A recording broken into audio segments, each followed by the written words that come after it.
Well, let me give a quick introduction and then we'll just start, because I feel like this is probably I'll be the most useless moderator in the world, because all I have to say is, so, and we'll let you guys go. But we'll give everybody an introduction, just because you all deserve your own applause. We'll first start off with, you know her as Ahsoka Tano.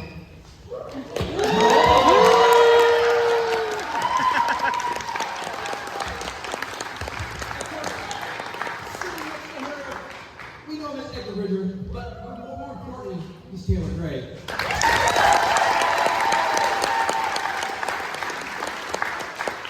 He is the son of Joe Lanter, as I got to meet earlier today. Very nice man. Lanter. That's what I'm saying. Oh, did I say it wrong? No, you're good. I love it. Lanter. Like your sexy Star Wars prison guard. Something.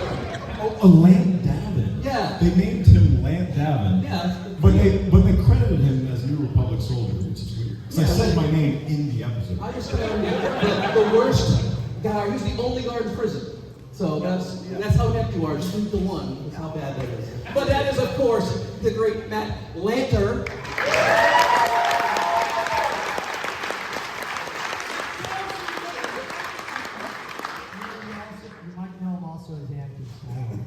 I'm sorry, we got off on Joe's son. Yeah, true. I thought that was more important than anything. It is, yes. Yeah. Of course, she is Hera.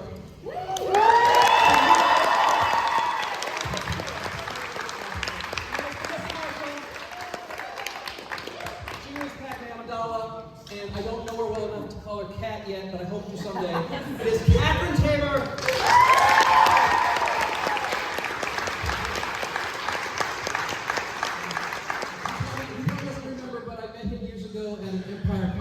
And I told him that he was my one and true Obi-Wan, because he's got a great blend of everything, and yet he's still his own person. I believe he's also certifiably insane. James Arnold Taylor!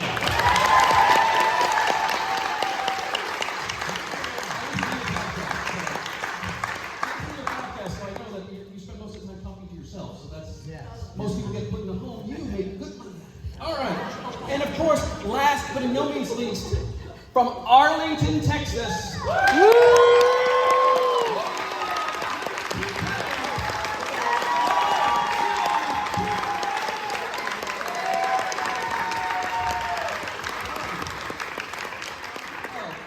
Thank you guys for being here. You guys are we're so excited. Everybody's freaking out. See, she's freaking out when she figured out who you guys were.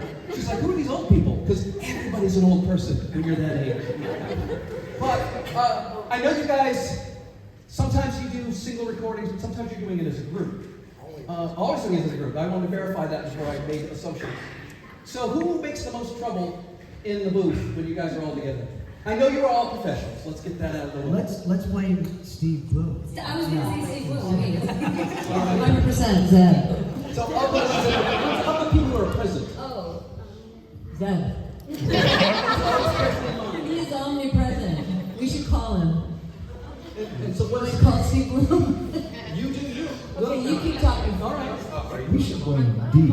We'll blame D. Oh, D, definitely D. Especially photo ops, it's D. She's asking if you want to call Steve Bloom. I'm like, I'm not going to say no. Happy to have him. So, yeah, I'm sure he's busy. He's one of those A-listers that won't show up here. You guys are Oh no. Oh no. They didn't mean it that way. It came out the wrong way.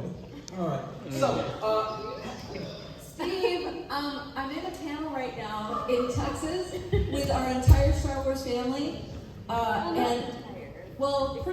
Except for Steve, you were already here and everyone's already said that you said hello to us. However, they asked who makes the most trouble in the session, and I said Steve Bloom. Unanimous. oh no, they And then they cut it said, out. no, it was a unanimous thing, and then they said, of all the people here, we still said Steve Bloom. So we had to call you and tell you how much we love you. I'm so proud of you all. Can you do your noise that you make all the time? Oh, yeah. Yeah, sure. Hang on. Okay.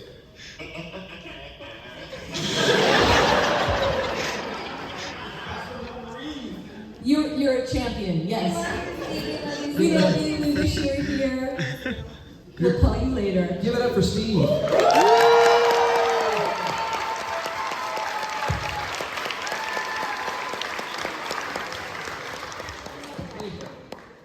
Yeah, if you press the power button, you actually read it. So it should be on. I'll be with you. Hello? Thank you. Bye, Steve. I don't know. Wish I were there. She might have turned it off. It's coming back on. Now give it a shot. There you go. Because if you press the power button, it crosses. That's good. Great. So, all right. Well, we've started off with a bang. Indeed. Now that the Zed has been made accounted for, we know where he is, so that's important for the role. So, now the Star Wars thing has exploded since you guys started. It was always big, but when you started with Clone Wars, it was kind of like we just gone through the prequels. It wasn't nearly as huge as it is now. So as you've seen it grow over these last X plus years, which I'm not going to get into actual numbers, how have you guys felt about the state of the Star Wars universe? As you see all these things, as you see Ahsoka Tano become live action, as you see Obi-Wan Kenobi and Ewan McGregor come back, as you see The Mandalorian, as you see all these things that are happening. Who's this Ewan McGregor you're talking about? He's a young Scottish actor. Oh, yeah, this is late. He's not that guy. You know what's crazy about it all is the full circle of it. I think that the beautiful thing about Clone Wars that started so much was it created families watching Star Wars together on a weekly basis, and then it exploded into Rebels, and then from there, and so really everybody that does a job in Star Wars pretty much has this crew to thank at this point. That's 100%. 100% true. No, but it's just very cool to see that it's all still going strong and that people love it all and they're still affected by the Force and the Force of what George Lucas created a long time ago. I think I'm probably the only person on this panel that was alive when Star Wars came out. That is not true. Well, that's exactly my point, is that without you guys, You're good. without you guys, I don't think a lot of the expansion would be as successful as it's been. I think it would have happened because Disney would have shoved it through anyway. But the fact that you guys laid a groundwork of quality really has kind of rippled through. So I wanted to see how you felt about that personally. Well, Clone Wars for me, as someone who was in the theater when the first film came out, Clone Wars for me, Darth Vader always scared me, full stop, nothing further. He's in the room, so be careful. I know. But what you all did in the Clone Wars gave me so much more understanding of how to even view human beings on the earth who seem intrinsically evil, that there's always a backstory. When we learn about his dealings with his mother, with his, seeing him with Snips, it opened up all the other films again. So even what's come out since, yes, of course, we thank you for that, but also thank you for enriching what already was. Thank you.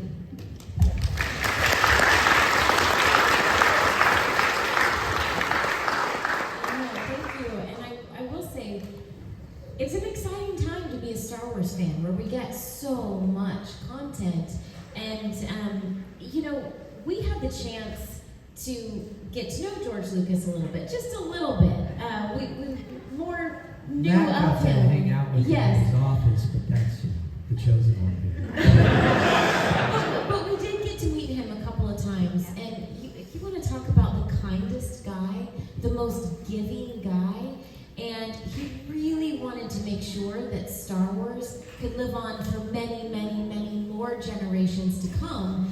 And, he's a big Disney fan, and I think by selling it to Disney, it literally ensured that Star Wars would be around for generations to come, starting with Star Wars Rebels. And we wouldn't have Star Wars Rebels if he hadn't have sold it to Disney. And it's such an incredible story. And I love meeting the generation of fans who started with Star Wars Rebels, where it's like, Star Wars Rebels is their Star Wars. And so it is. It's a very exciting time to be a fan. And it's so cool to see all the different ages and generations in this room, and everyone has a different Star Wars story.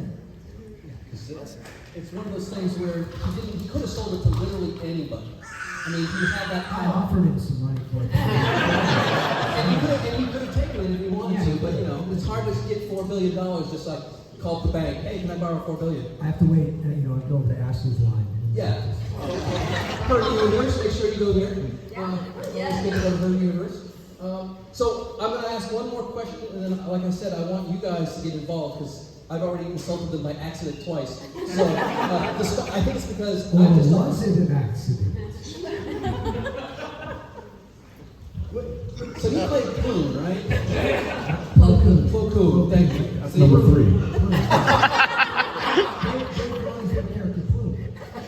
I always remember the guy. He's the guy with the weird fish tank. Bro. It's basically Ian McKellen. No, Ian McKellen. Oh, Ian McKellen. Oh, I'm basically Ewan McGregor. I'm like, He's one of my favorite characters. Please stop talking.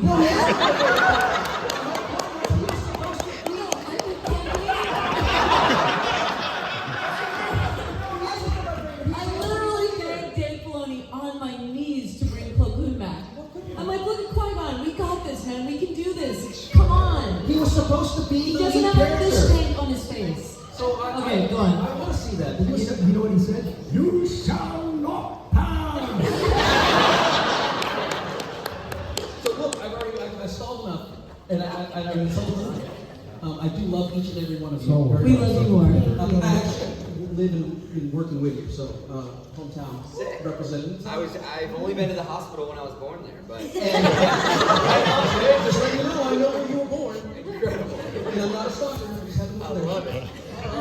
So we will start with this young lady, and I'll get out of the way so they can see. Hello.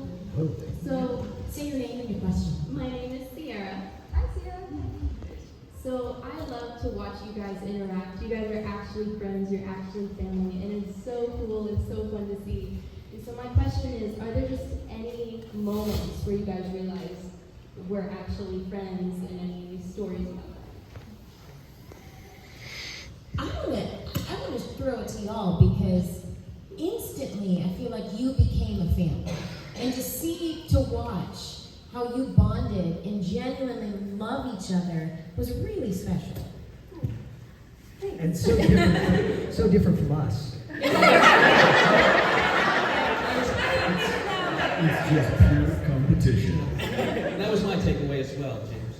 I think that, I know we talk about this a lot, and we mentioned it already, but the Dave Filoni, deliberately having us record together every episode, probably you guys too, right? Every episode you ever recorded, we record it. That's very rare in voiceover world. Like, you go in, you record your stuff. I did a movie and I met my castmates at the red carpet premiere. Like, it was, so, and I think for Taylor and I, because we were kind of newbies at the time when we started this show. Incredible. Voiceover newbies. We were primarily on-camera actors before that, but we didn't know how special it was, I don't think, until I started doing other stuff, and I'm like, wait a minute, where are my people, though? But I think that, the fact that he did that by design, our sort of, art imitated life and life imitated art so quickly, our real life interpersonal relationships so closely, eerily mirror our characters. We pretty much are Sabine and Ezra. We pretty much give each other a hard time nonstop. And Vanessa really is our space mom. She's got snacks. She's got a cardigan if you're cold. The recording studio is always so cold. And she was like, are you cold? I have a cardigan for you. Do you remember when you called me on the way to a Young Justice job? Yes. And she was like, how do I drown? Yes. And I was like, get a glass of water. Yep. I found it my first day on Young Space Justice. Mom. It says Delphine, that was my character's name. She's underwater and she's struggling, something's happening, and I was like, well, I don't know how to do that. Who would I call? And I called Vanessa and I called Steve Bloom. And Easy. I was like, He said water too, He right? said, take a bottle, Easy. take a And you bottle just of gurgle water. and go and choke to death. Order like a child. Yeah. And then Steve Bloom is, constantly making weird noises and jokes, and so everyone really maybe it was really great casting, or they just saw something in each of us that they knew that was going to closely mirror our characters. But I bet they didn't know that it was going to just, like you said, it just clicked really, really quickly. And I feel really fortunate that these are my people for life. We couldn't do Sorry more about opposite. Taylor. I have the high ground over James in real life. Yeah. So we live near each other, and he's like, oh, you gotta move to this neighborhood. And then I moved to the neighborhood, and and he's up on a big hill. And every time I see him, so when we come to these and I take the high ground on things, he gets all upset. It's like, you have the high ground. I let him have All that. right, okay. So my question to you, James, is do you invite him over for barbecue? He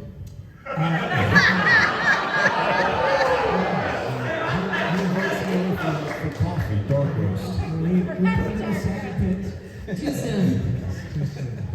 It's all good. Well, thank you very much. Thank you. Thank you.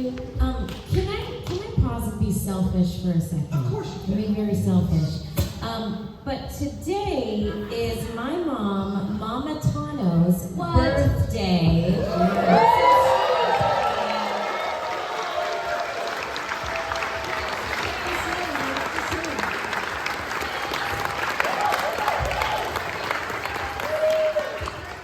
Mama Tano. So 1, 2, 3. Happy birthday to you. Happy birthday to you. Happy birthday, Mama Tano. Happy birthday to you. May the force be with you.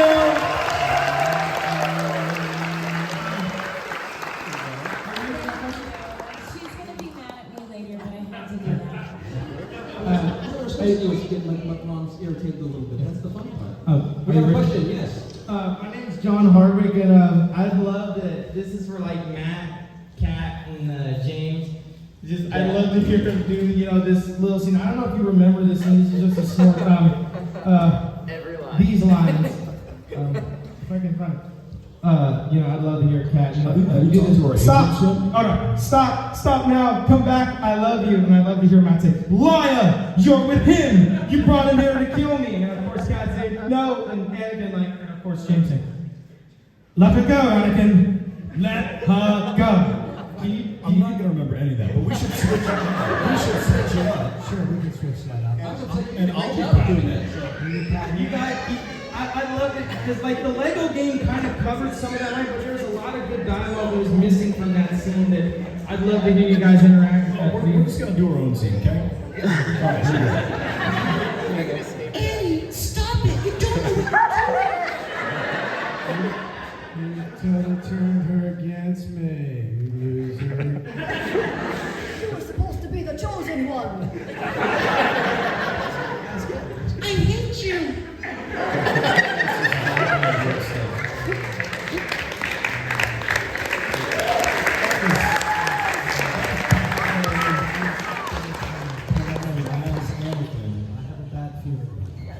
Dude, sand. Get ready there, man. Hello, my name is William, and this question I have is for Matt and Ashley. Twilight of the Apprentice is one of my most favorite moments in just all of Star Wars and animation in general. What was it like getting to film the lines for those sequences? How emotionally impactful that is, and it's such a huge moment for both those characters to interact. Well, there was actually a lot of secrecy around it, because if y'all remember, I think all of y'all were kicked out of the studio. Yes. So they didn't even know what was happening. I only knew part of it. I didn't know the one line I think you were doing with James Earl Jones. What part?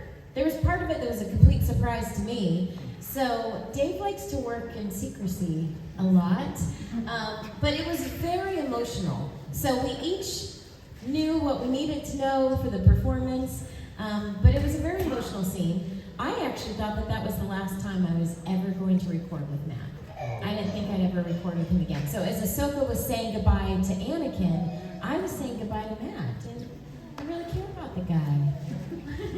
We beat up the adversaries. The Emperor will show you mercy. He's gonna do it without me, so don't worry. Thank you so much. Hi. Testing. No, you're on. We're on. Cool. Hi, my name is Brian, and I guess my question is for all of you. What are some of your favorite episodes on either Clone Wars or Rebels that you got to be part of? I haven't seen either of those, but Well, we love the Mortis arc. I think all of us. I love anything with the Duchess of Two. Yeah. Yes. Darth Maul film. I love the Innocents of Ryla with Numa. My dad's in the military, and so he was so touched with the way that Dee portrayed all the clones. And whenever you portrayed Numa, I don't know if everybody knows you were Numa. Yes. And so I keep hoping that Numa's going to get her own spin-off show someday. So I'm just saying, and with Hera, because they're probably Let's go.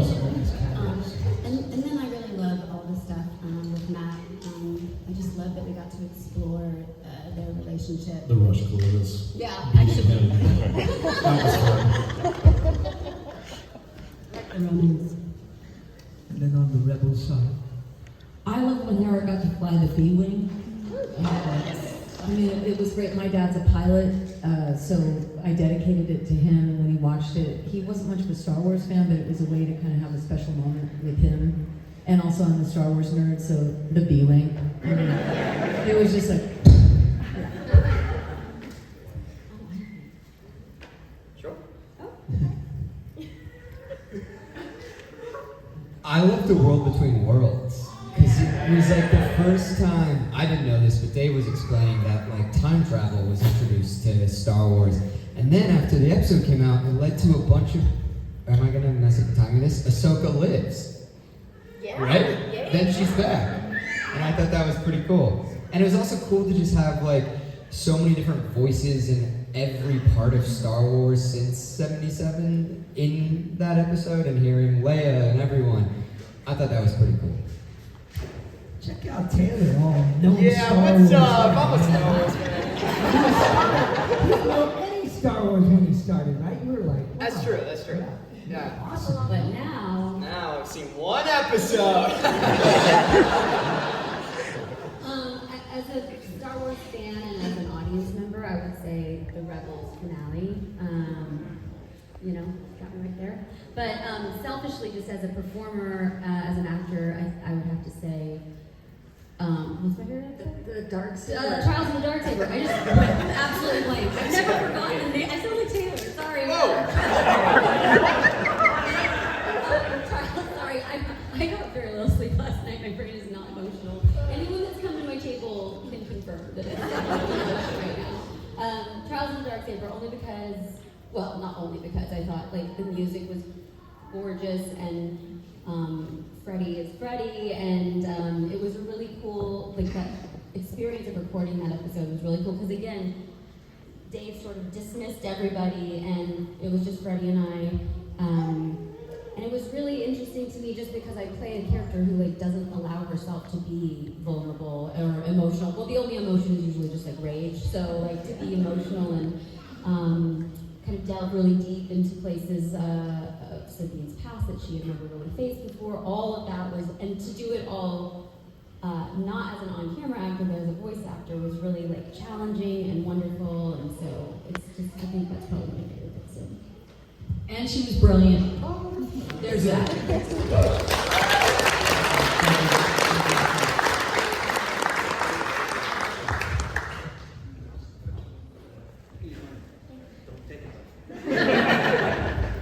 Hello, my name is Hudson, and what is your favorite Dave Filoni direction, and bonus points who would do the best imitation?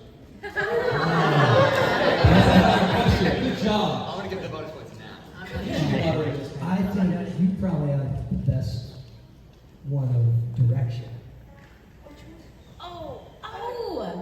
And I'll do his lines then if you want. Okay. Well, so I'm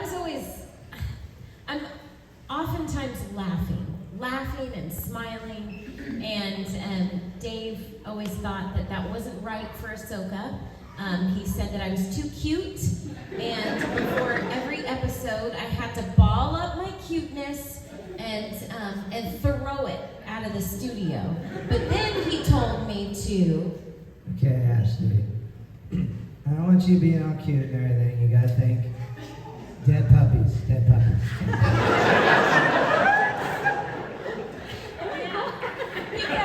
Because he knew that I have a photo of he's passed away a long time ago, so don't feel sad for me. But his name love my puppy dog, Gus Gus. So he was like, think of dead puppies. And so He's like Alfred Hitchcock. I'm so You sorry. know that story with Tippi Hedren and Sounds like you need a Filoni support group. I think we've all been emotionally damaged by Dave Filoni. I have something kind of along the same lines, but far less traumatic. It was dead kitties, right? No, but I similarly like, Less dramatic. and just a little like less cool, like than Sabine. And so like I would deliver a line, and every time Dave would like go in to be like, actually you're really good at it. He'd be like, yeah, that was great. Can you just like make it more Sabine? And I knew that meant like less you, cooler. Like just Can you do it better, too? yeah, it wasn't even like necessarily better. It was just like, be cool, baby, be cool. And I would immediately be like, okay, I got this. Dial you back. Yeah, You love what you're doing, just know what you were doing. correct. Don't do it as you. Yeah. He would, the cool thing about it was Dave would come in, and for a half hour before we'd start recording, he would say, okay, we're going to talk about Star Wars. And then he would just tell us the whole story, and if there were guest players, he'd introduce everybody, show them pictures of it, and we would just dive into this world of Star Wars and what he was getting to do, which with Clone Wars was really amazing, because he was the right-hand guy to George Lucas and learning about all this. So it was wonderful because he would educate anybody that didn't know, and yet he would also make it exciting for what we were about to do. So, I also think, which got mentioned earlier, that both shows were really well cast.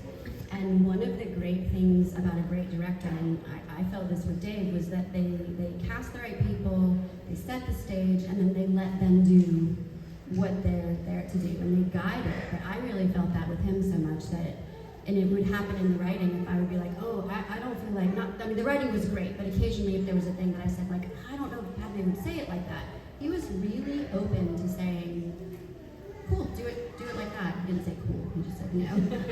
And so it felt really freeing, and I think that, that made the show great. Like, we got to have fun and really do our thing. Great question. Thank you very much. Yeah. Thank you.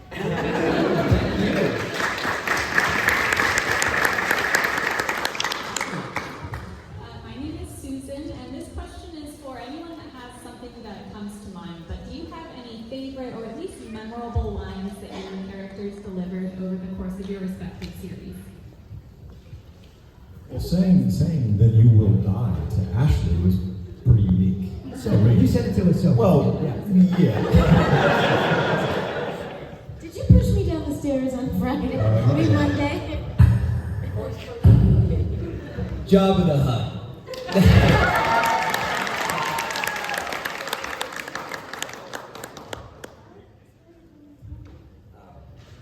Yeah, well, not every.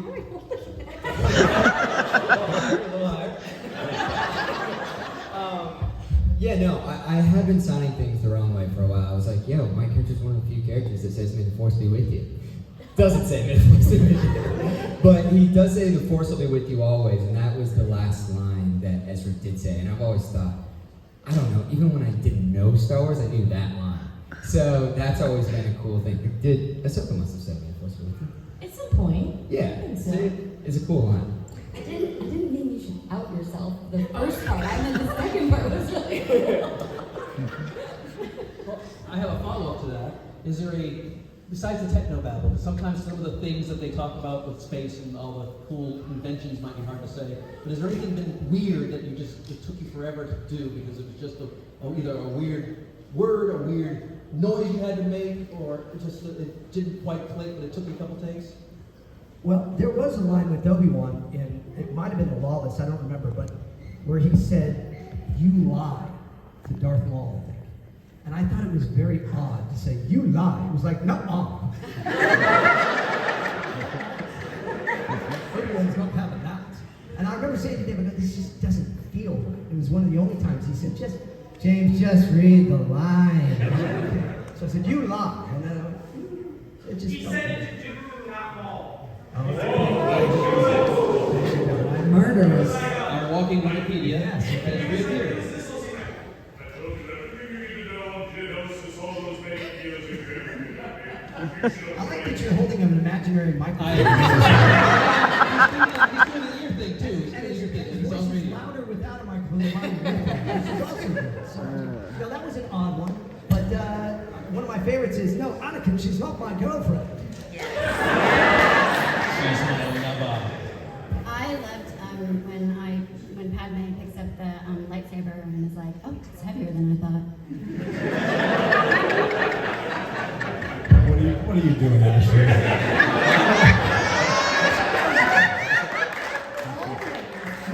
We were in Denver last weekend, and we had this huge panel, and Matt's trying to get through somebody playing What If, like, what if Anakin didn't, and he's saying, like, oh, what was... I said it'd be great to see just Padme and Anakin on Naboo having a great time.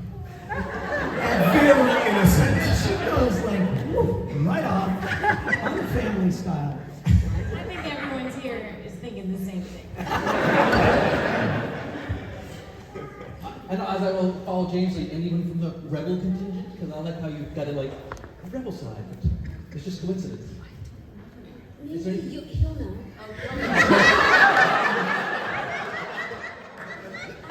It's been a long time, guys, but we had to voice like some little, not critters, but not creatures, not animals. Well, we're running out of sentient species. Force ghosts.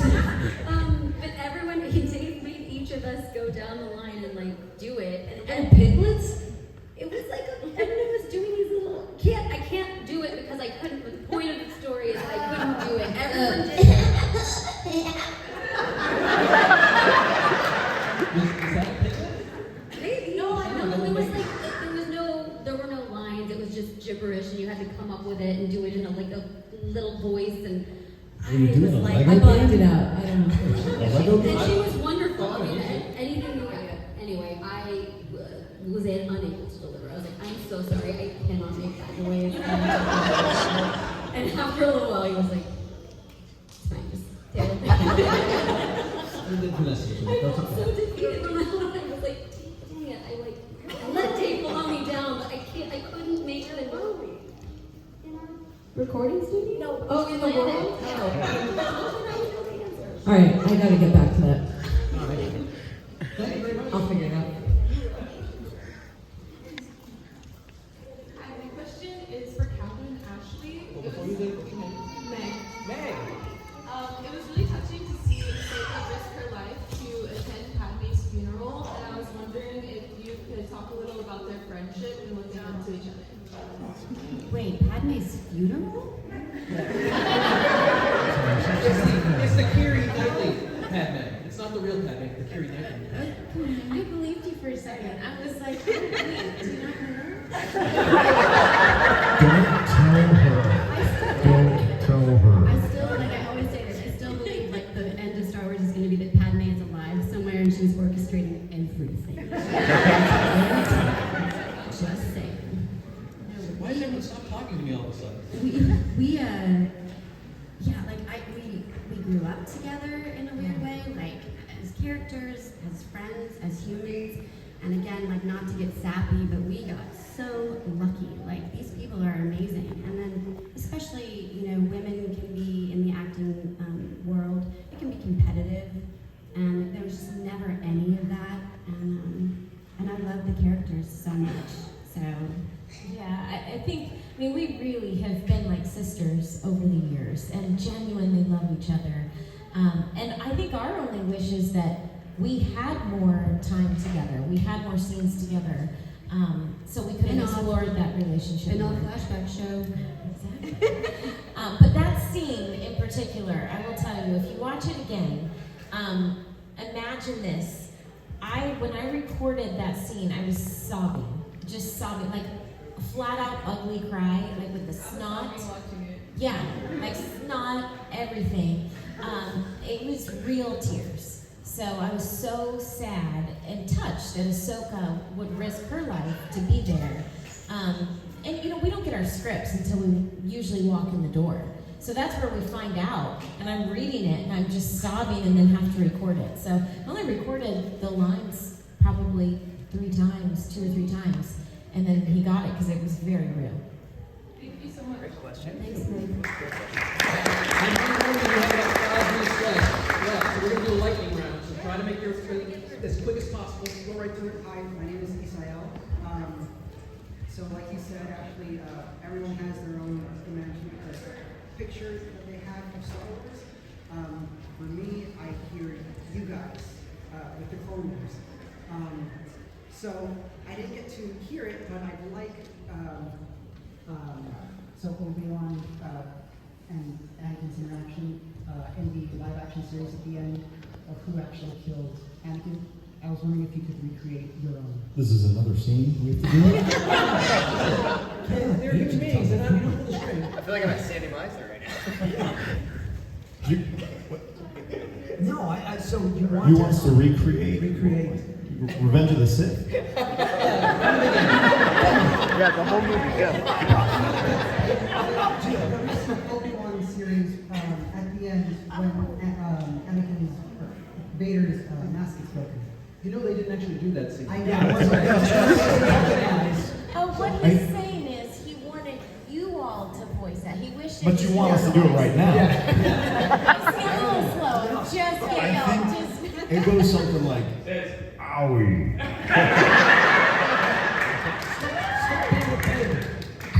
That really hurt. to be on this planet with 2 suns. Look at my skin, it's a mess. Although your skin isn't looking that good now.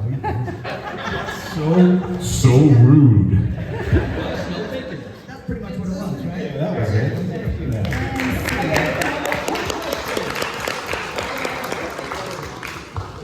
My name is BJ Foster, and my question is specifically for Matt. Portraying Anakin comes with a lot of lineage, a lot of voice actors, a lot of physical portrayals in live action. What's some advice or something that George or Dave may have told you about playing who is the literal crux of Star Wars, Anakin Skywalker, that really helped get you to a certain place to really get the character out there and really come to that place you need to really get it across emotionally or whatever it was? Yeah, let's see. I won't go like into specific notes, but in a general sense. Thanks, man. In a general sense, I think that George wanted to see a little bit more charisma out of Anakin in the Clone Wars in that season of his life. And I mean, ultimately, that helps us connect with Anakin and sort of enjoy him and kind of get to know him, which really makes watching the rest of the films that Vader's in it. I watch every scene that Vader's in now with, like, through a different lens, because you know that guy, you know who's in there, and he once was, and he still is, because eventually he was redeemed. Spoiler. I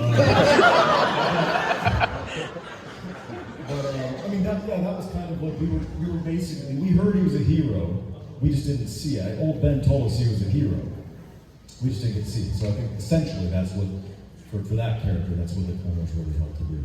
Thank you. Unfortunately, we're running out of time. What I'll do is have a good group like this, and I know that you guys are really close, so we're going to start with Matt and work our way down. I just want you to say one nice thing that you love about James. James, one nice thing you love about Kat. Kat, one nice thing you love about Ashley. This is so sweet. I love that James lives on a lower plane.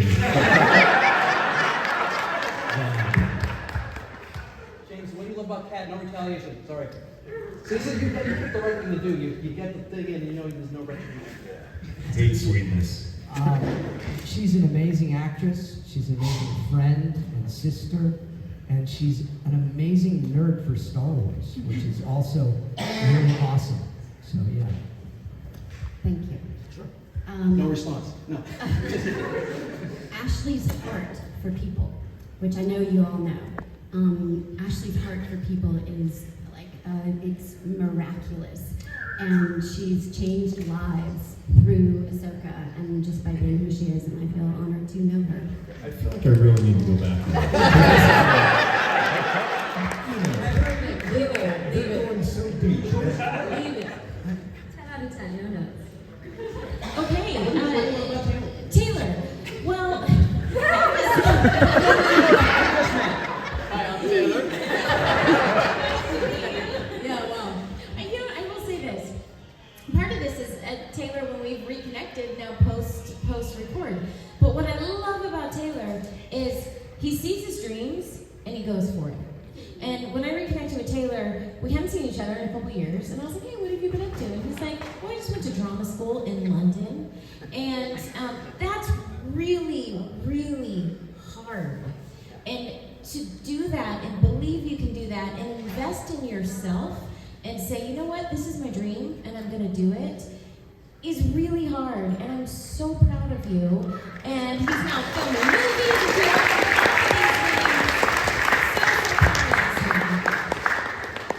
Taylor's never said anything nice about me ever. Well, this is why I did that. Now remember, she's in her hometown. There's people she knows here, so don't get mad. Yeah. Don't pull a Matt. Oh, sorry. Tiya holds a microphone very well. Thank you. No, now we're all being very sweet. Tiya is incredible. I feel like you were a linchpin of our group as well, because I didn't feel left out, but I didn't know much of Star Wars, and you really bridged the gap and were including me in everything that we were all doing, because the group was a bit older than I was when we started. Ezra was like a young Cavalier kid going into Rebels and looking for a family, and you're looking to be brought in, and I feel like through Sabine and Tiya, I really got that, and she's awesome, an awesome actress at shows in the series, and an incredible friend, and really good at picking restaurants as well. Every time we come to this, she has got it locked down. So if you need any restaurant recommendations, you know, go to her table, get a picture signed, and ask for a restaurant.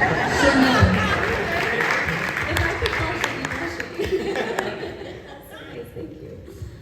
I feel like I know we don't have time, but I could say like 1 million good things about Vanessa. So I'm glad it's Vanessa that I get to talk about, because I have too many good things to say. She has the biggest heart of anyone you've ever met. She is supremely talented. Like, there's nothing that this woman cannot do, truly. And like I said earlier, if you're hungry, she's got snacks. If you're cold, seriously, she's got I got a you. blanket. My She's whole just bag is like- full. I think I got we were you. just all so lucky Low to blood have sugar. Vanessa. She's just like the kindest, most generous, and like giving person, and she's always thinking about others, even when like she could be thinking about herself, but she's not just thinking about you. So anyway, I feel lucky to have her in my life. I think we were all lucky as a cast to have her kind of show us the ropes, because we didn't know what we were doing for sure. And then anyway, I love you.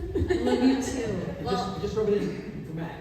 I'll get to him in a minute. I just want to say back to the entire group, as an only child, who I feel like my life was saved by this exact story, because it's such a metaphor for so many other great stories told, that you were my chosen family. And I really, when I said earlier that I thank you for helping me think differently about evil, Matt. But what I'm saying is that each one of you has contributed to my understanding of how to be a better person. And that's what Star Wars does for me, and each one of you has done that with various episodes, and truly, you are my chosen family, and so are you, and I love you, and may the Force be with you always.